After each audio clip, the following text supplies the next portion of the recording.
Et les parents sont venus. Les parents encore sont partis s'amuser le lendemain. Le lendemain encore, elle m'a dit de venir. Et on faisait ça dans la cuisine. Le lendemain, elle m'a dit de venir dans la cuisine. Alors, ce n'était pas un seul jour. Non, pas un seul jour. Chaque fois que ton père sortait avec sa fille dans les boîtes de nuit, oui, c'est ce qu'elle faisait. Oui. Je vais attirer l'attention des parents non chrétiens sur ce fait. Le père n'étant pas chrétien, la femme de son père n'étant pas chrétienne, un foyer qui n'est pas bâti sur Jésus-Christ. Eux disaient qu'ils étaient chrétiens les dimanches, ils vont à l'église, mais ils n'étaient pas vraiment chrétiens. C'est pourquoi nous disons il y a des frères en Christ et il y a des frères en crise. C'est pourquoi nous disons il y a les sœurs en Christ et il y a les sœurs en crise. Il y a des chrétiens et il y a les chrétiens. Voyez-vous ce qu'il dit? Ils disent qu'ils disaient qu'ils étaient chrétiens les dimanches, ils partaient à l'église. Et cette vieille était responsable de l'église céleste. Cette vieille qui lui a fait ça était responsable dans l'église christianiste céleste CCC de Osofa. Moi, mon papa spirituel qui a décidé qu'il ne faudrait pas qu'on les appelle christianistes célestes, mais appeler les christianistes terrestres, qui sont des impurs. Ce qui est céleste est pur. Mais dit appeler les christianistes terrestres. Elle était responsable à l'église christianiste céleste, comme les gens le disent. Donc elle savait ce qu'elle faisait à cet enfant. Elle savait là qu'elle posait là, ce que cela allait avoir sur le plan spirituel, les conséquences que cela allait avoir sur le plan spirituel. Tu as des hommes promotionnels que toi. Pourquoi tu ne vas pas les voir pour qu'ils couchent avec toi? Si tu veux bénéficier de débauche. Et un enfant, celui-là mais tu fais ton petit enfant derrière elle. C'est à lui, c'est sa vie que tu détruis comme ça. Dès son bas âge. Tu détruis la vie de cet enfant. Tu te mets nu et tu dis qu'il passe derrière toi pour coucher avec toi. Qu'est-ce que ça va te faire mettre d'ailleurs? Un enfant de 7 ans, son sexe va te faire quoi? Ce acte sexuel va te faire. En fait, ce n'est pas un plaisir sexuel qu'elle cherchait. Parce que l'élection d'un enfant de 7 ans, 6 ans, ça va te faire quoi? Toi, tu as couché les gens, tu as mis des enfants au monde et tu es vieille. Un enfant de 6 à 7 ans, son acte sexuel avec toi, qu'est-ce que cela va te produire? Regardez bien, j'ai attiré votre attention dessus. C'est pour dire que ce n'était pas pour le plaisir sexuel. C'était pour faire du mal à cet enfant. C'était pour l'initier. C'était pour détruire sa vie. C'était pour lui communiquer des démons. Voici donc ce qui s'est passé.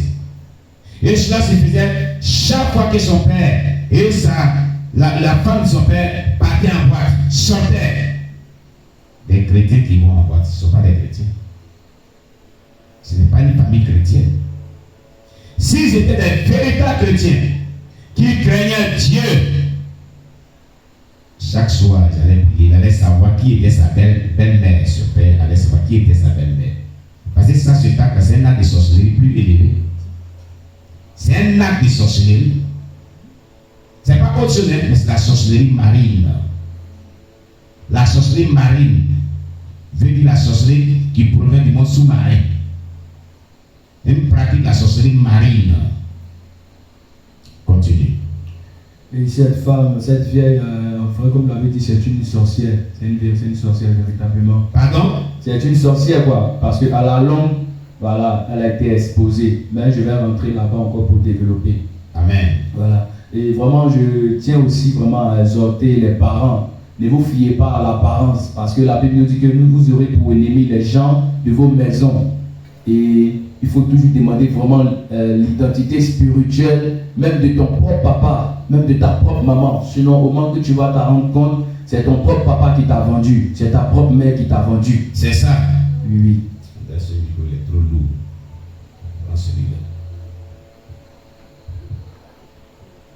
Donc, je disais, au moment où tu vas te rendre compte, c'est ton propre papa, c'est ta propre maman qui t'a vendu. Donc il ne faut pas se fier à l'apparence. Il faut demander à Dieu quelle est l'identité spirituelle. Tel que l'homme de Dieu ici fait des prières, il parle tout le monde en scanner. Que ce soit mon papa ou que ce soit ma maman ou mon fils qui pratique la sorcellerie, qu'il soit scanné. Et c'est ce que nous chrétiens vraiment nous devons faire. Je pense bien que si mon père et ma mère étaient des véritables chrétiens et qu'ils demandaient même l'identité spirituelle de cette femme, Dieu allait les révéler. Dieu allait les révéler. Et c'est par là que ma vie vraiment a pris un coup. Et ils sont sortis, elle m'a dit Delors, parce que mon nom c'est Delors. Comme je l'ai dit à l'étape civile, c'est pourquoi Delors. Donc elle m'appelait bébé Delors. Voilà, bébé Delors, viens. Il venait. Elle dit, il faut faire encore. Il s'est dit non, je ne veux pas. Ah, arrivé à ce moment-là, tu lui as même dit non, j'ai dit je ne veux pas. J'ai dit je ne veux pas, grand-maman, je ne veux pas. Elle dit, bébé Delors, il faut faire encore. J'ai dit, grand-maman, je ne veux pas, je ne veux pas. Donc, comme mon père avec sa femme sont rentrés, ils étaient tous là, ils mangeaient. Et elle dit, papa, quand vous n'étiez pas là, grand-maman dit de passer derrière elle, elle a enlevé mon caleçon, et puis elle a pris mon kiki, et puis elle a mis dans son truc là-bas. Et puis elle m'a dit de faire. Et puis mes parents commençaient à rire. Ton père a commencé à rire. Oui, la femme, au commencement il a tiqué, et puis quand ils ont commencé à rire, oui. ils ont commencé à sourire. Et puis elle dit, moi, pourquoi tu me mens comme ça? Si vous dites, papa, c'est vrai. Quand vous me laissez avancer, c'est que grand-maman dit de faire. Elle est passée derrière elle et de coucher avec des bébés kiki dans son truc là-bas. On va dire, les parents disent, toi tu ne sais pas ce que tu dis, dis-tu quoi même? Et voici ce que la rachetée avait dit la dernière fois ici, le dimanche passé. Ne minimisez pas, ne rejetez pas souvent certaines vérités que vous dit vos enfants. Souvent ne considérez pas souvent les paroles des enfants.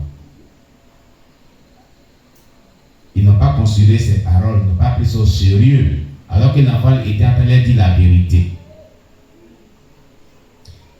Cet enfant qu'il était à l'époque, à ce temps-là, était en train de dire la vérité de ce que cette femme lui a fait à plusieurs reprises. Vous voyez? Continue. Et le lendemain, la femme de mon père, elle était allée faire du shopping. Donc on partait ensemble. Et puis elle m'a posé la question, bébé Delors. Parce que c'est elle qui m'a appelé bébé Delors, puis tout le monde a pris ça. Parce que c'est une femme, elle m'a beaucoup aimé comme son propre enfant. Moi, je pensais que c'était ma propre mère. Oui. Voilà. Donc elle me disait, bébé Delors. Tu dis quoi? Grand-maman t'a dit de passer derrière. Comment vous m'expliquez comment tu as fait? Je dis, maman, quand vous n'êtes pas là, la grand-maman dit de passer derrière. Elle a enlevé son caleçon, j'ai enlevé mon caleçon. Et puis dans la cuisine, elle a pris mon kiki, et puis elle a mis dans son truc là. Et puis elle dit, elle a un café que moi-même je ne connais pas. Et puis voilà, et puis elle a dit d'accord. C'est tout ce qu'elle m'a dit, elle a dit d'accord. Et quand ils sont arrivés, la grand-mère a demandé à partir, qu'elle veut rentrer. Elle veut partir au village. Qu'elle veut partir au village, c'est quelle humiliation ça, l'enfant. Elle a commencé à créer une histoire pour vraiment s'échapper. Et elle est partie au village. Et il faut dire qu'à partir de cet instant, moi qui étais pris à l'école, ça n'allait plus. Voilà, ça n'allait plus au côté milieu scolaire. Quand je passais en classe de CE2, ça n'allait plus. Et j'étais petit en ce moment-là. Quand mes parents font l'amour, je me cachais sous le lit pour les regarder. Bon. Avant qu'elle ne te pose ce tac-là, tu ne faisais pas tout ça. Tu ne cherchais pas à avoir les intimités des activités sexuelles de ton papa et puis sa femme. Oui. Mais depuis que cette vieille femme t'a fait ce genre de choses, quand elle est partie, premier dégât, l'enfant qui était brillant à l'école, il a commencé à ne plus être brillant à l'école. Deuxième dégât, quand son père entretenait des activités sexuelles avec la femme de son père, il cherchait à regarder leur intimité.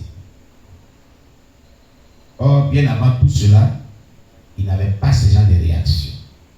Ça veut dire que cette vieille femme lui a communiqué ses démons. Vous avez vu? Continuez. Et je couchais, je pénétrais même les jeunes garçons de mon âge. Mes cousins, mes cousines, petits, je les pénétrais. Par derrière? Oui, bien sûr, je suis là derrière. Je le dis à ma propre honte, voilà, je le dis à ma propre honte. Bien sûr, suis par derrière. Mes cousins, qui dorment, je me cache, je vais les pénétrer. Voilà. Je me cache, je les pénètre, mes cousins. Ainsi que mes petites cousines. Quand je se réveille le matin, ils ne savent rien. Et c'est comme cela que je faisais. Et jusqu'à ce que maintenant, la femme de mon père, un jour, il y a une histoire qui s'est passée. Alors, tu vas continuer. Ce qui veut dire que depuis lors,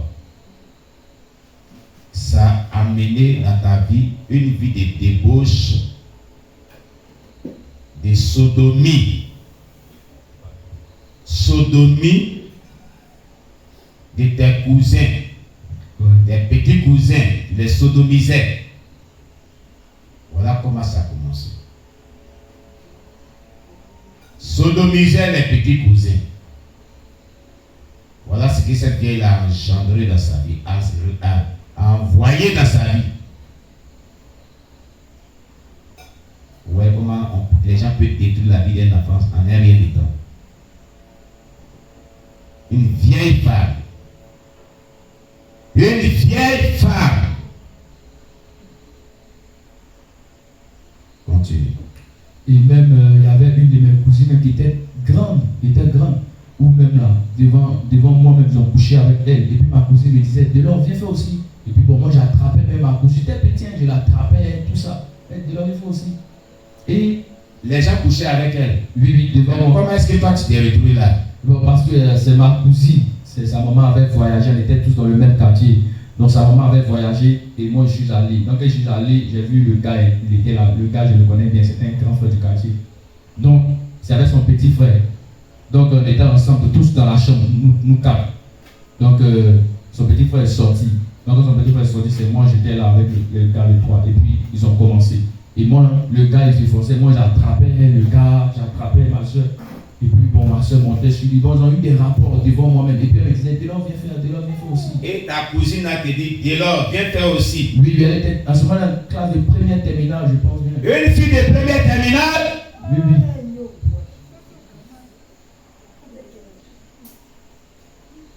Une fille de première, en classe de première, ou en classe de terminale. Tu peux avoir soit 19 ans ou 20 ans. Par là. Ouais. Entre 19 ans ou 20 ans, tu fais une chose pareille. Comprenez-vous que le monde est détruit.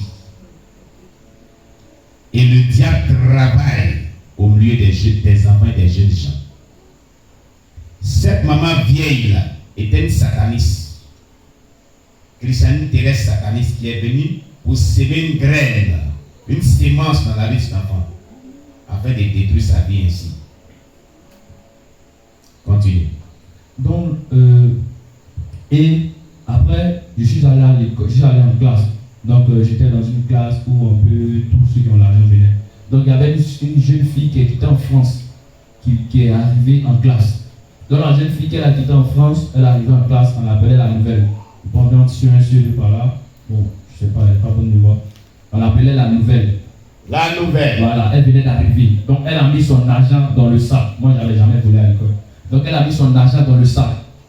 Donc, à 10h, j'ai attendu 10h. Quand ils ont sonné 10h, tout le monde est sorti. Moi, il fait seulement que je suis sorti et puis je suis rentré. J'ai pris son argent et quand j'ai pris son argent, j'ai fourré ça dans mon chocoto. Bon, j'ai mis au milieu de mes fesses. J'ai mis son argent au milieu de mes fesses. Et quand le maître est entré, la petite, elle a vu dans son sac, elle ne voit pas son argent. Donc la petite a commencé à pleurer, mon argent. Monsieur, ils ont volé mon argent. Donc le maître dit, vous êtes frère, il a fait sortir chicotte, ils ont volé les féticheurs. Bon, moi, j'avais même pas peur, déjà même. J'ai commencé à être impoli parce que j'avais même plus peur. J'avais pas peur. Avant, est-ce que tu n'avais pas peur? Si, avant, j'avais peur. Mais tout ça est venu depuis le jour que cette vieille a fait une chose pareille. Avant, j'avais peur. Mais j'avais même plus peur même. Il pouvait même tenir tête avec mon papa. Tout petit comme ça, jusqu'à un jour, mon papa m'a frappé avec la ceinture. Il lui a dit, s'il ne me donne pas, il m'a donné 500 par là à l'école. Il dit, c'est petit. Si me dit, ne commande pas, je ne viens pas. Quand il a reçu un, deux, il a enlevé la ceinture, il m'a chicoté. Et j'avais pas peur. Et il a fait tout. Et à 10h, à midi, j'ai appelé mes amis, il dit venez. Il dit, ah, pourquoi? Pourquoi venez comment? Il dit, venez. Et puis j'en ai dans le bureau de mes frères, c'était trouver l'argent à aller au supermarché. Et puis nous sommes partis au supermarché. J'ai commencé à vraiment apprendre des choses, à voler des choses maintenant. Et mon père et ma mère, et la femme de mon père, ils ont divorcé. Elle a pris ses affaires, elle est partie. Parce qu'il faut dire que j'ai connu une enfance très difficile. La femme de mon père, vraiment, me frappait. Elle pouvait me pimenter avec le lien mon cou. Je ne sais pas pourquoi elle le faisait. Donc, vous-même me maltraitez. Et elle a pris ses bagages, elle a décidé de partir. Donc, quand elle est partie à Sikoji. En ce moment, j'étais au CM1 maintenant. Là, je prends de l'âge. J'étais au CM1. Elle est partie à Sikoji.